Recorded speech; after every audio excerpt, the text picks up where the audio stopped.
itu mereka ngelihat ada satu sosok, ada kain lusuh, ada buntalan kain lusuh di sana.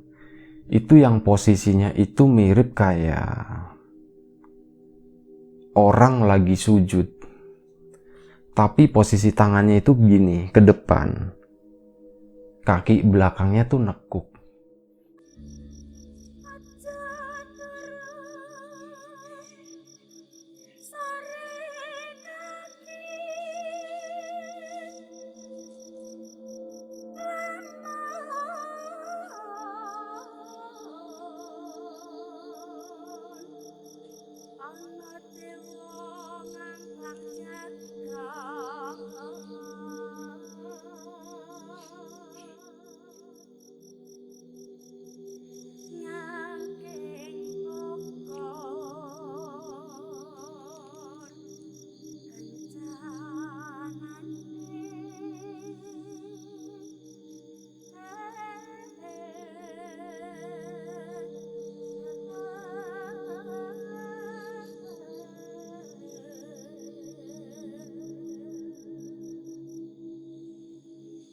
Sebelum kita ke cerita, pertama-tama gue mau ngucapin banyak-banyak terima kasih buat kawan-kawan yang udah ngasih support, udah ngasih dukungan, udah subscribe channel ini, udah ngasih like, udah ninggalin komentar, dan udah nge-share cerita ini ke teman-teman yang lainnya juga. Itu terima kasih banyak. Dan ada satu hal lagi, gue mau minta maaf terkait dengan komentar yang beberapa hari ini nggak gue respon. Itu karena beberapa hari ini tuh gue ada masalah dengan mata. Jadi memang badan itu ngerasa capek banget. Badan tuh rasanya sakit semua, dan itu mata pun juga ikut ke bawah. Jadi gue benar-benar nggak bisa lama ya, nggak tahan lama ngeliatin HP atau ngeliatin layar laptop kayak gitu. Makanya itu tadi, kayak komentar segala macam itu untuk saat ini gue abaikan dulu. Tapi insya Allah kalau udah baikan, ya gue akan coba respon, gue akan balesin satu persatu seperti biasanya. Ya, terima kasih banget buat kawan-kawan yang udah ninggalin komentar.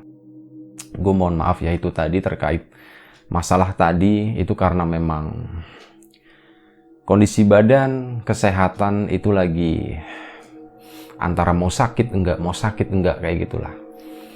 Dan cerita kali ini itu datang dari suatu tempat yang cukup jauh. Itu di luar Pulau Jawa, tepatnya di Pulau Kalimantan, di daerah Palangkaraya. Nah, cerita ini tuh dikirimin sama salah satu penontonnya Lapak Horor. Itu namanya Spicy Cassava. Tapi dalam cerita ini, karena yang bersangkutan itu nggak menyebutkan nama, ya jadi gue pakai nama alias aja. Dalam hal ini gue pakai nama dia. Nah, kejadiannya itu sekitar tahun 2010, sekitar 10 tahun yang lalu ya, udah cukup lama. Dan waktu itu dia itu lagi baru masuk ke sebuah SMA, di mana SMA itu tuh sistem pendidikannya tuh semi militer. Dan waktu itu dia udah angkatan ke-16. Ya, termasuk belum lama lah ya, baru angkatan 16, artinya kurang lebih sekitar 16 tahun sekolah itu berdiri. Dan itu adalah sekolah asrama, di mana murid-muridnya itu harus tinggal di situ. Dan asramanya itu, sekolahnya ya, kawasan sekolah itu tuh masuk ke kayak lingkungan hutan. Sementara asramanya itu lebih masuk lagi, kurang lebih sekitar 200 meter dari jalan raya. Kalau sekolahnya itu deket jalan raya. Nah, ini asramanya masuk ke belakang dengan jarak segitu ya. Intinya lebih dalam lagi masuk ke kawasan hutan itu, dimana katanya itu di sekitaran asrama itu masih banyak ditumbuhin kayak ilalang kayak gitu, sama pohon-pohon besar gitu. Itu benar-benar hutan gitu di sekeliling asrama itu tadi. Nah, karena bentuknya yang persegi gitu. Makanya asrama itu tuh disebutnya Gria Kotak, atau ya gue pakai di judul itu Grikot gitulah, gue singkat jadi itu sebenarnya singkatan dari Gria Kotak ya. Nah, udah dia itu masuk ke sekolah sana ya. Jadi setelah kurang lebih beberapa minggu dia masuk sebagai junior kelas 1 waktu itu. Nah, di sana untuk siswa-siswa kelas 1-nya yang baru masuk itu kayak ada semacam kewajiban tambahan. Selesai hari Jumat, pokoknya setiap hari Jumat selesai pelajaran, mereka itu harus apel. Mereka tuh kayak harus ngumpul itu di sebuah kayak ada satu spot. Itu spot kayak sebenarnya kayak ruang buat jemuran kayak gitu, ruangan terbuka ya, lapangan kecil. Nah, mereka harus kumpul di situ dan biasanya akan dicek sama seniornya gitu, masalah kedisiplinan, ketertiban kayak gitu. Dan waktu itu ada satu kegiatan yang disuruh sama seniornya. Kalau junior-junior itu termasuk si dia itu tadi, itu harus ngebersihin rumput-rumput yang ada di sekitaran lapangan jemuran tadi. Akhirnya udah sore itu mereka pun kerja, dibabatin lah si ilalang itu, rumput-rumput tadi. Dan dia itu ngelihat waktu lagi ngebabatin ilalang, ngelihat ada satu pohon pisang yang pohonnya itu sebenarnya nggak terlalu tinggi ya, pohon pisang yang masih muda. Dan biasanya ini termasuk manusiawi ya, karena dia tuh megang golok dan ngelihat pohon pisang gitu. Kalau gue sendiri memang kalau lagi bawa golok ngelihat pohon pisang itu bawaannya pengen ngebabat gitu. Nah, mungkin sama yang dialami dia pun seperti itu. Dia ngelihat pohon pisang itu tadi langsung main tebas aja. Sekali tebas pohon pisang itu jatuh, dan dia tuh baru nyadar gitu ya, kalau waduh ini bisa jadi masalah nih gitu, karena nggak disuruh gitu kan. Biasanya kalau di semi militer gitu kan, hal-hal yang kecil itu bisa jadi besar. Dan salah satunya itu tadi, karena nggak disuruh nebas pohon pisang ya, jadi dia jadi khawatir gitu, jadi takut gimana. Dan temen-temennya pun nggak waktu itu. Akhirnya temen-temennya tuh kompak gitu ya, mereka ayo dibersihin, kita hilangin jejak gitu. Jadi pohon pisang batangnya itu diseret masuk ke dalam hutan sana, disembunyiin lah. Ya udah, malam itu udah selesai, sore itu udah selesai. Dan masih dengan rasa was-was ya, si dia itu ya melanjutkan kegiatan-kegiatan setelahnya gitu. Nah, malam itu dia tuh ya masih agak sedikit agak sedikit ketakutan lah, masih kepikiran gitu dengan apa yang dia lakuin pas sore tadi. Tapi dia nggak berpikir hal-hal yang aneh ya, dia cuma takut sama ya kepala asrama atau para seniornya. Dan oh ya, ada satu informasi lagi. Asrama itu tuh diurus sama satu orang kepala asrama, dan ada satu orang lagi perempuan. Itu namanya Bule Nur. Disebutnya Bule Nur. Beliau itu tugasnya kayak sebagai penjaga lingkungan asrama, di mana Bule Nur itu tuh punya anjing, dan anjingnya tuh pakai lonceng ya di lehernya, dan anak-anak itu udah familiar. Bule Nur kalau lagi patroli kayak gitu itu biasanya udah lewat tengah malam sampai ya menjelang subuh kayak gitulah. Sendirian beliau itu patroli ke asrama itu, dan anak-anak itu udah familiar. Oh, ada bunyi lonceng anjingnya itu kelinting. Nah, itu pasti Bule Nur lagi patroli. Dan Bule Nur juga terkenal tegas juga. Beliau tuh nggak segan-segan itu buat kalau misal ada yang salah satu siswa yang berbuat kesalahan, ya pasti akan dimarahin sama si Bule Nur tadi. Nah, udah malam itu selesai. Jadi berarti itu Jumat ya, malam Sabtu ya. Malam Sabtu kegiatan itu selesai, balik ke asrama, dan Setelah makan malamnya pun biasanya anak asrama itu bareng-bareng rame-rame gitu. Nah, selesai makan malam, dia itu ada satu acara lagi yang diadain di aula sekolah. Aula sekolah itu posisinya itu antara kawasan sekolah sama asrama, jadi di tengah-tengahnya. Dan untuk menuju ke aula itu tadi, itu harus kayak ngelewatin jalanan aspal kasar kayak gitu yang sepi, gelap, dan di kanan kirinya tuh masih banyak ilalang. Ya, dia dan kawan-kawannya berkegiatan di situ, di aula itu. Entahlah mereka ngebahas apa ya, yang jelas mau ada kegiatan. Setelah selesai, kurang lebih sekitar jam 9 malam, dia pun pulang. Dan waktu itu dia harus pulang terakhir sama salah satu temennya, itu seorang cewek gitu ya. Itu dia harus pulang terakhir, dan karena dia harus ngembaliin kunci aula ke penjaga sekolah. Sementara teman-temannya yang lain itu udah pulang ke asrama dia, dan dia itu ngembaliin dulu ke sana kan, ke penjaga sekolah. Dan saat dia sama temennya itu, mereka berdua pulang ngelewatin jalanan sepi itu, mereka tuh sempat nengok ke arah bangunan sekolahan, dimana biasanya setelah pelajaran selesai itu semua ruang katanya itu pasti dikunci, standar sekolah lah ya. Itu udah selesai pasti dikunci semua kan. Cuma malam itu, tapi lampu dibiarin nyala katanya.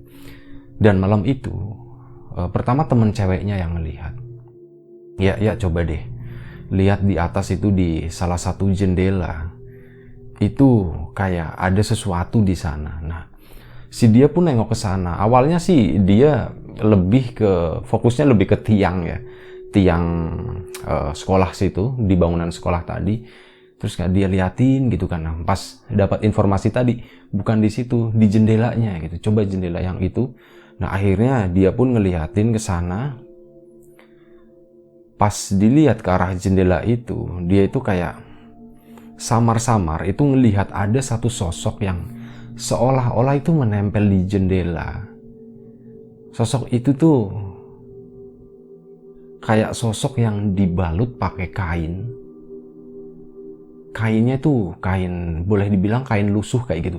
Tapi itu bukan kayak pocong kayak gitu tuh, bukan ya. Beda lagi. Jadi cuman kayak satu sosok pakai baju yang agak acak-acakan kayak gitulah. Dan posisinya tuh nempel di jendela ruang kelas tadi. Nah, ngelihat kayak gitu mereka berdua di ruang gelap kayak gitu kan, ya pasti takut. Akhirnya udah mereka berdua lari. Ayo kabur yuk, balik ke asrama. Nah, akhirnya dia pun nganterin temennya itu ke asrama putri, sementara dia itu balik lagi ke asrama dia. Nah, di geria kotak itu, di gerikot itu ada 12 kamar, di mana di situ tuh ada satu kamar yang kosong, sama ada satu gudang. Satu asrama itu kan biasanya satu kamar diisi berapa orang gitu ya, mungkin sekitar 4 orang kayak gitu, dengan ya ciri khasnya tuh ranjang tumpuk kayak gitulah. Ya, malam itu habis ngelihat hal seperti itu, dia tuh agak-agak ketakutan kayak gitu ya. Akhirnya dia pun masuk ke kamar, dan malam itu tuh tertidur. Nggak ada hal apapun yang terjadi waktu itu. Keesokan harinya itu biasa menjalani aktivitas dengan normal, dan sore harinya itu diadain lagi kegiatan, malam harinya itu diadain lagi kegiatan di aula tadi. Ini malam kedua mereka berkegiatan di aula, dan kurang lebih acaranya selesai gitu. Setelah sekitar jam 9 malam, dia itu pulang. Sama, dia harus ngembaliin lagi kuncinya ke penjaga sekolahan. Dan waktu itu berdua lagi sama temennya, si Putri itu. Namanya bukan Putri ya, cuman ya anak Putri. Mereka berdua sama-sama jalan gitu. Nah, pas di tengah jalan, mereka udah masuk ke asrama, ke wilayah asrama tadi. Mereka ketemu sama Bule Nur, dan di situ tuh langsung diomel-omelin sama Bule Nur. Jadi Bule Nur tuh udah tahu kalau yang nebas pohon pisang yang ada di area jemuran itu tadi, itu adalah si dia. Makanya Bule Nur marah-marah, diomelin. Intinya kayak jangan sembarangan lah melakukan sesuatu gitu. Itu tuh bisa bahaya katanya. Ya udah, akhirnya dia pun minta maaf. Maaf Bu, saya berjanji nggak akan ngulangin lagi. Kurang lebih seperti itulah. Ya udah, akhirnya dia pun pulang. Setelah tadi yang nganterin temen ceweknya itu tadi, dia pun pulang ke kamarnya. Nah waktu itu dia itu cuman berdua sama teman kamarnya.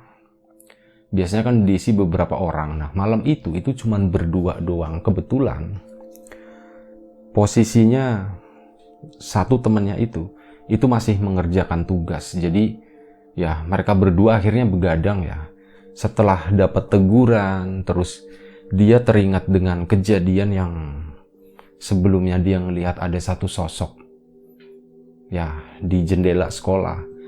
Dia tuh jadi berpikir, jadi agak sedikit ketakutan gitu. Apakah ini ada hubungannya dengan apa yang dia lakukan dengan pohon pisang itu, apa enggak gitu.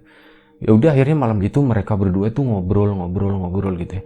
Sampai kurang lebih sekitar tengah malam itu mereka tuh ngedengar ada suara sesuatu yang jatuh gitu. Sesuatu yang besar, dan itu jatuh di atas tanah, buk gitu. Awalnya sih mereka berdua itu cuman ya cuek lah, tapi suara itu tuh nggak cuman sekali, kedenger lagi suara kedebuk kayak gitu, ada sesuatu yang jatuh, dan mereka tuh mulai aware gitu, wah ini apa nih yang jatuh nih, coba dengerin gitu. Nah suara jatuh itu tadi kedengarannya itu dari arah jemuran tadi ya, lapangan jemuran yang masih kebun. Jadi suara itu jatuh buk, terus ada bunyi srek gitu. Itu kayak sesuatu yang diseret di atas rumput, dan itu karena malam hening, jadi suaranya itu cukup kedengeran. Suaranya datang lagi, buk lagi, sampai akhirnya suara itu tuh sedikit berubah. Dari awalnya kayak sesuatu yang jatuh di atas tanah, di atas rumput gitu ya, ini tiba-tiba suaranya agak sedikit keras, karena suara itu tuh berubah kayak sesuatu yang jatuh di atas lantai semen gitu, lantai beton. Gimana bunyinya loh, buk kali gitu ya, bunyinya tuh beda. Wah, di situ dia sama temennya itu sadar kalau ini suara ini tuh kayaknya makin ngedeket.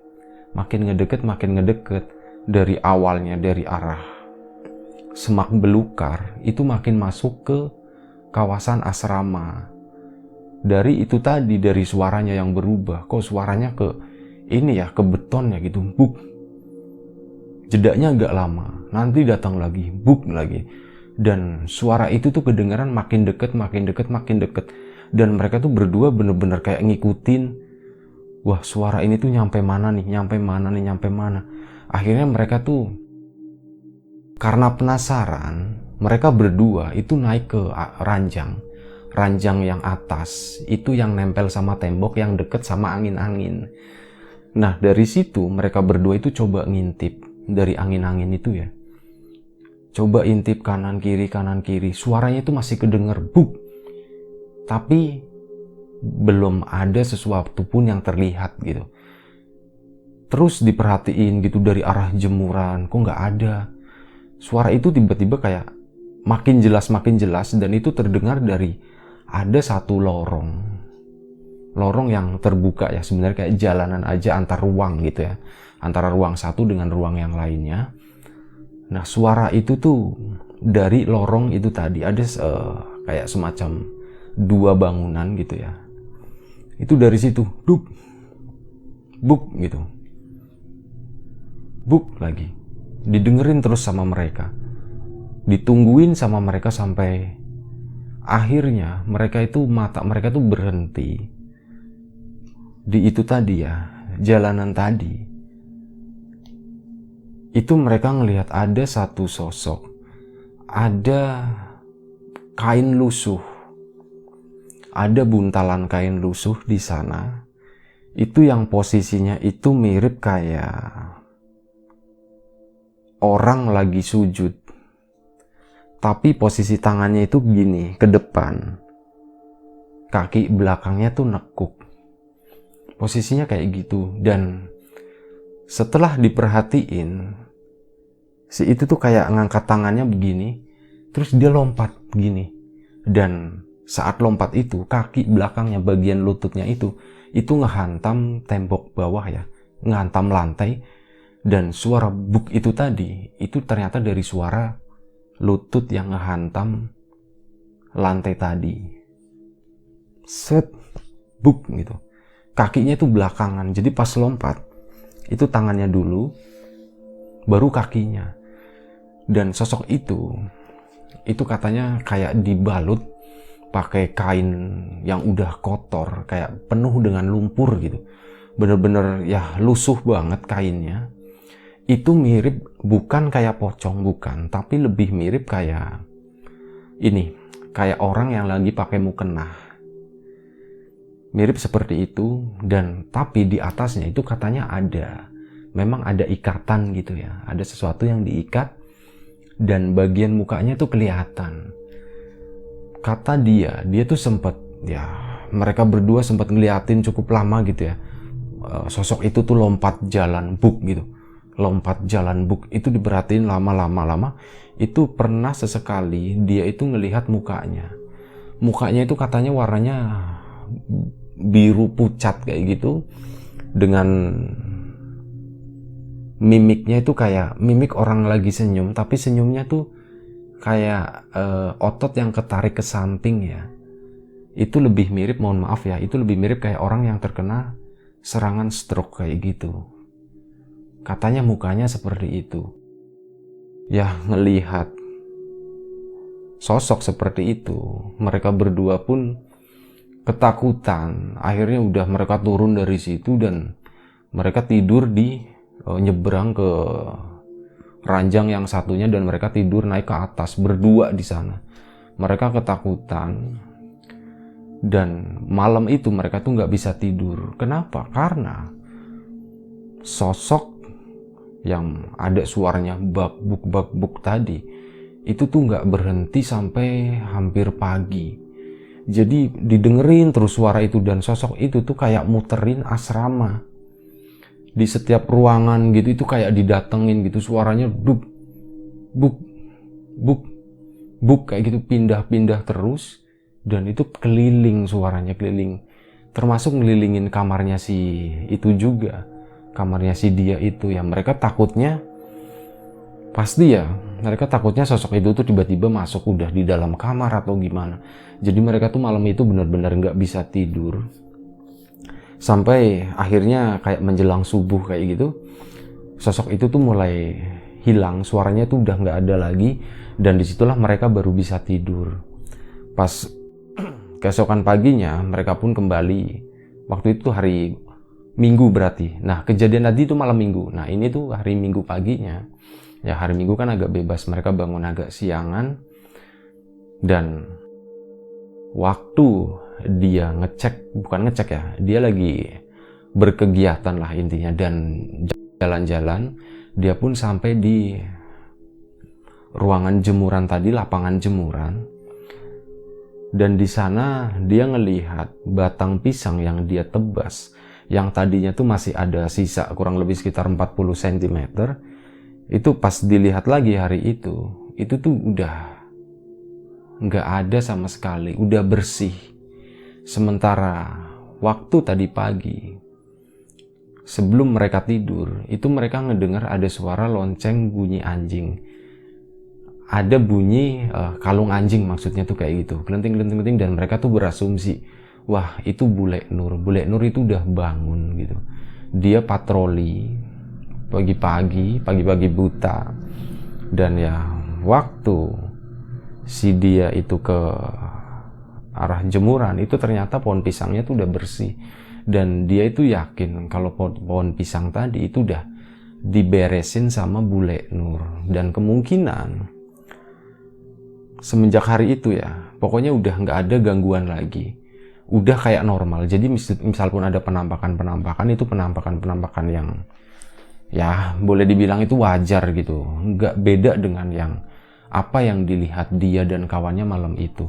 Pas paginya juga sempat tanya-tanya ke beberapa kamar, dimana di situ tuh ada petugas piket itu tidur di kamar sebelah. Katanya mereka juga ngedenger itu, ada suara buk buk buk kayak gitu, tapi mereka nggak berani bangun, mereka nggak berani keluar. Jadi intinya malam itu tuh bukan cuman dia doang yang ngedenger, tapi yang lain pun juga ngedenger itu. Dan suaranya itu memang bener, itu berkeliling asrama tadi gitu. Udah akhirnya setelah diberesin itu tadi ya, namanya penampakan itu udah benar-benar nggak ada lagi, cuman penampakan biasa yang umum, yang maksudnya udah terkenal. Biasanya yang namanya asrama di tengah hutan pasti banyak lah gangguan-gangguan kayak gitu. Dan ya kurang lebih seperti itu sih ceritanya. Kayak diambil kesimpulan kalau yang ngeberesin semuanya itu adalah Bule Nur gitu. Dan sosok itu muncul yang gak lazim itu gara-gara dia itu main babat aja sesuatu yang ada di sana gitu, yaitu pohon pisang. Mungkin pohon pisang itu ada penunggunya atau gimana ya, gue juga nggak tahu gitu. Yang tahu ya dia dan kawan-kawan lah yang lebih tahu detail apa yang terjadi di sana. Sebenarnya cerita yang dikirim itu panjang banget dan detail banget gitu, ngegambarin lokasi asramanya tuh seperti ini. Tapi memang ya gue ambil cuman saripatinya aja. Banyak beberapa bagian yang gue buang juga.